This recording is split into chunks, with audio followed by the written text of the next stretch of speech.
Whew, it just started to snow out and we are gonna go and have some fun.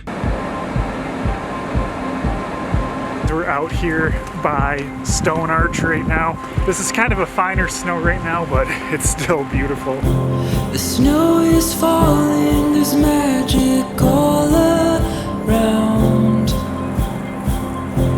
The streets aglow on a winter night.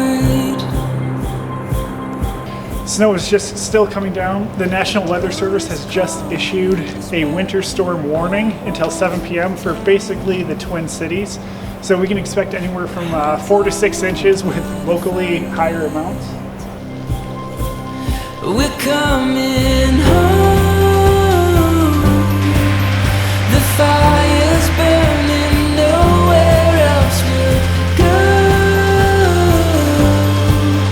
tonight. We're coming home. The bells are ringing, all the families home tonight.